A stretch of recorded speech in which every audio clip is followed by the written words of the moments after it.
Nggak ada ya, cuma perut kecepet ya. Di sebelah kiri Jus ya? Iya. Haikal. Ya,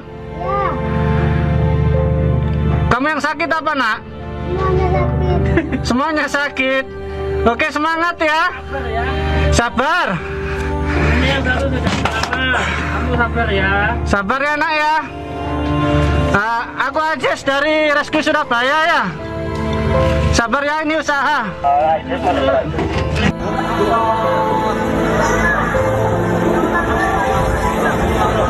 Imam kedua.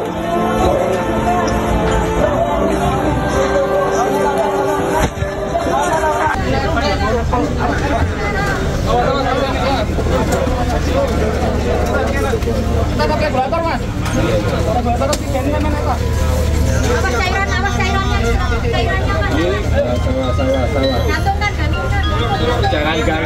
Gantungan. Jangan ganggu. Mundur.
Halo, selamat siang pemirsa. Menteri Keuangan Purbaya Yudi Sadewa soroti kinerja BUMN. Sementara itu masa tunggu haji maksimal 27 tahun. Selain informasi tadi, kami juga akan hadirkan beragam informasi menarik dan terkini terkait kebijakan hingga kegiatan dari para pemimpin bangsa. Bersama saya, Kevin Pakan. Inilah Pemimpin Rakyat, pemimpin beraksi, rakyat awasi.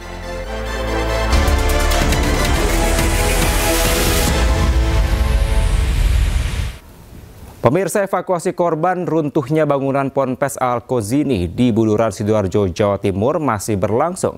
Sejumlah keluarga masih menaruh harapan agar korban masih bisa ditemukan dalam kondisi hidup. Dan doanya Bu. Selamat Pak. Ibu Koyimah, warga Blega, Bangkalan, Jawa Timur merupakan orang tua salah satu siswa kelas 1 Madrasah Sanawiyah Al-Kozini. Ia adalah satu dari ratusan keluarga korban yang mengaku belum bisa tenang menunggu kabar anaknya ditemukan. Ratusan keluarga korban runtuhnya bangunan pondok pesantren Al-Kozini di Buduran, Sidoarjo masih berkumpul di posko operasi Basarnas yang dibuka di kampus 2 Institut Agama Islam Al-Kozini yang berjarak sekitar 200 meter dari Ponpes. Di area gedung yang dibuka sebagai tempat istirahat, mereka masih terus menanti ada kabar baik yang diberikan oleh tim SAR sejak hari pertama kejadian. Kelas berapa sekarang Bu? 1 Sanawiyah. 1 Sanawiyah Bu ya. Terus Ibu tahunya awal dari mana Bu? Dikabari atau? Dikabarin Pak. Tapi Bu tahu pasti kalau anaknya Ibu di musola itu Bu waktu itu? Dari teman-temannya Pak. Dari teman-temannya Bu ya. Terus Dekatnya. Mengatakan kalau ikut sholat di situ Bu. Iya Pak. Tapi sampai sekarang nggak ketemu Pak. Anak Ibu Koyimah, Ahmad Suhaibi, telah menempuh pendidikan di Ponpes Al-Kozini selama 1,5 tahun. Kini para orang tua dan kerabat masih berharap agar anak-anaknya bisa ditemukan dalam kondisi selamat. Dari Sidoarjo, Jawa Timur, Pramono Putra, iNews melaporkan. Kunjungi Pondok Pesantren Al-Kozini di Sidoarjo, Jawa Timur, Menteri Agama RI Nasaruddin Umar meminta insiden runtuhnya bangunan di Ponpes Al-Kozini sebagai pembelajaran bersama.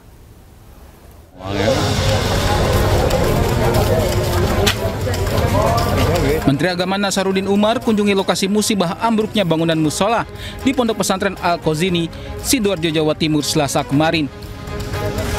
Selain melihat kondisi bangunan yang ambruk, Menak juga melihat kondisi keluarga korban di posko yang terletak sekitar 300 meter dari bangunan ponpes yang ambruk. Menak menegaskan kasus ambruknya bangunan di Ponpes Al-Khozini ini bisa menjadi pembelajaran bersama agar kasus serupa tidak terjadi lagi di ponpes lainnya di Indonesia. Kementerian Agama akan memberikan perhatian khusus terhadap kondisi bangunan pondok yang ada saat ini. Ini pembelajaran buat kita semuanya, terutama di lingkungan pondok pesantren.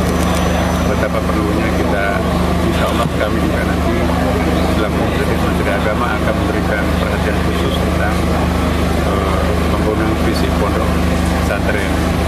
Mudah-mudahan ini yang terakhir ya. Diduga struktur bangunan tak kuat, musola Ponpes Al-Khozini Sidoarjo ambruk ketika ratusan santri tengah salat asar berjamaah pada Senin kemarin. Petugas Basarnas berhasil evakuasi puluhan santri, namun 3 santri ditemukan meninggal dunia. Saat ini petugas masih berupaya evakuasi para santri yang terjebak reruntuhan bangunan. Dari Sidoarjo, Jawa Timur, Pramono, iNews melaporkan. Informasi lainnya pemirsa, Presiden Prabowo Subianto memimpin upacara peringatan Hari Kesaktian Pancasila di Monumen Pancasila Sakti Lubang Buaya, Jakarta Timur. Salam kebangsaan. Suasana upacara peringatan Hari Kesaktian Pancasila berjalan khidmat, dihadiri oleh Presiden Prabowo Subianto yang bertindak sebagai inspektur upacara. Tema peringatan tahun ini adalah Pancasila, Perekat Bangsa Menuju Indonesia Raya. Upacara peringatan Hari Kesaktian Pancasila juga dihadiri pejabat tinggi negara, TNI Polri, tokoh masyarakat, duta besar negara sahabat hingga perwakilan pelajar dan mahasiswa. Usai upacara, Presiden beserta jajaran mengunjungi ke-7 makam pahlawan revolusi.